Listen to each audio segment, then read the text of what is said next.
Brasileira já está em Belém do Pará. Aliás, alguns jogadores chegaram no domingo mesmo. O próprio técnico Fernando Diniz, técnico do Fluminense, saiu do jogo do Flu e já foi direto pro hotel onde a seleção está concentrada em Belém do Pará. O jogo é contra a Bolívia na próxima sexta-feira. Brasil e Bolívia, estreia do Brasil nas eliminatórias, já para a Copa de 2026, a Copa do Canadá, do México e dos Estados Unidos. Para essa Copa do Mundo, a gente sabe que vai aumentar o número de vagas, né? Então teremos 48 seleções, praticamente quase todas as seleções aqui da América do Sul vão, né, Datena? 3 seleções ficariam de fora.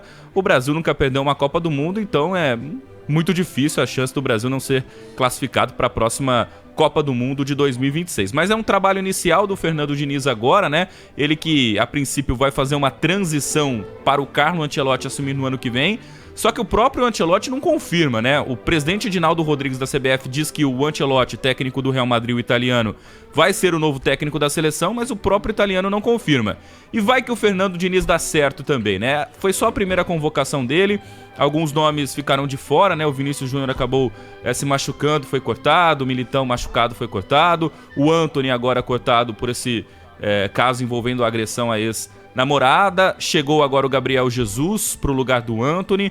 É uma seleção com muitos nomes conhecidos, alguns outros nomes que a gente vai começar a ver, a vestir a camisa da seleção brasileira a partir desta era do Fernando Diniz. Só um trabalho inicial que começa a partir de hoje no campo, já tem treinamento hoje no campo, amanhã, quinta-feira e na sexta-feira o grande jogo contra a Bolívia, a estreia de Fernando Diniz no comando técnico da seleção. Datena. Não seria nem ético, né? Você ter a confirmação do Carlo Ancelotti. Não seria nem ético. Agora, tem uma série de contrassensos aí. Eu, por exemplo, sou favorável a ter um técnico estrangeiro dirigindo a seleção brasileira. Para mim não seria nem o Ancelotti, seria o Abel do Palmeiras, que para mim é o melhor técnico que existe. Inclusive hoje no Brasil, é um dos melhores do mundo. Eu botaria o Abel, que é chato pra caramba para dar entrevista. Sabe que a primeira vez que eu vi o Abel dando entrevista, ninguém conhecia o Abel. Falei, esse cara vai dar super... Eu liguei pro Neto, acho que foi. Falei, esse cara vai arrebentar no Palmeiras, porque ele tem uma mente clara e tal. Mas depois acaba caindo naquele vício dos treinadores. Não é só aqui não, no mundo inteiro. Que tem de treinador, mané, que fica dando entrevista. Primeiro que os caras elegem a imprensa como inimigo. Se eu fosse a imprensa, não fazia mais entrevista depois de jogo. Porque é só briga de técnico com a imprensa. Essa pergunta tá mal colocada, então por que vai perder tempo eu ouvir esses caras? Eu já não fazia mais entrevista nenhuma.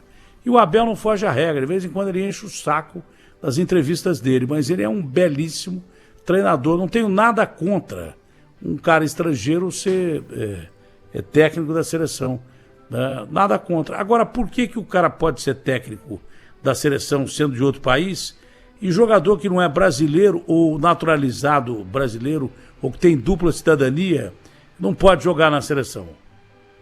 Não é esquisito isso? Não é? Não é? Exatamente, Datena. É esquisito. Agora, em relação ao técnico Abel Ferreira, né? Ele veste um pouco a camisa de torcedor nas suas entrevistas coletivas. E assim, ele acaba... Não é ele não, todo mundo. O Vanderlei também está enchendo o saco com as entrevistas dele. O Abel, o Mano Menezes para responder com uma má vontade. O Filipão, depois que ele passou a ser assessorado por um cara aí, começou a ficar enjoado. O Filipão era tão divertido. Eram entrevistas, na minha época, eram entrevistas divertidas que você tinha antigamente, entendeu? Hoje os caras, uma máscara, uma mala, que eu vou contar uma coisa pra você, entendeu? É nós contra você, você contra nós, não dá, isso aí é muito chato. Eu parava, se eu fosse imprensa, não entrevistava mais treinador, nem jogador depois de jogo, acabou, não entrevistava mais. Se perde, perdeu por causa da imprensa, se ganha, ganhou pelo mérito do time, que a imprensa estava errada, aí não dá, né? Eu não entrevistava mais. Tem assessor que parece segurança do trabalho, né, Datena? Não deixa o seu assessorado a dar entrevista. E hoje é difícil o acesso. Os jornalistas não acompanham mais treinos. Os treinos são fechados, com raríssimas exceções. Você já não pode entrevistar pós-jogo, né? Na sua época de reportagem de campo, você entrevistava o Sócrates, Datena. Você entrevistava qualquer jogador ali, grandes jogadores. Não, a gente entrava em campo. No vestiário, né? A gente entrava em campo, até no vestiário. entrava em campo e fazia entrevista com os jogadores dentro de campo. Era a maior amizade que existia ali, sem ter nenhum problema com isenção. A maioria era de gente isenta, mas era amigo de jogadores. Mas quando tinha alguma coisa a ser publicada contra o jogador, era publicado. Aí o cara vinha pedir satisfação a você numa boa. Não aconteceu isso. Dava a versão, era mais fácil você se entender. Durante os jogos tinha entrevista com os jogadores, não é? E daí por diante, era uma coisa bem legal. Era uma coisa bem legal mesmo. Hoje está tudo muito difícil. Eu respeito os assessores, acho que cada um tem direito ao seu trabalho, mas que está muito difícil. O relacionamento está entre jogadores, entre comissão técnica e imprensa, está cada vez pior, não é? Eu não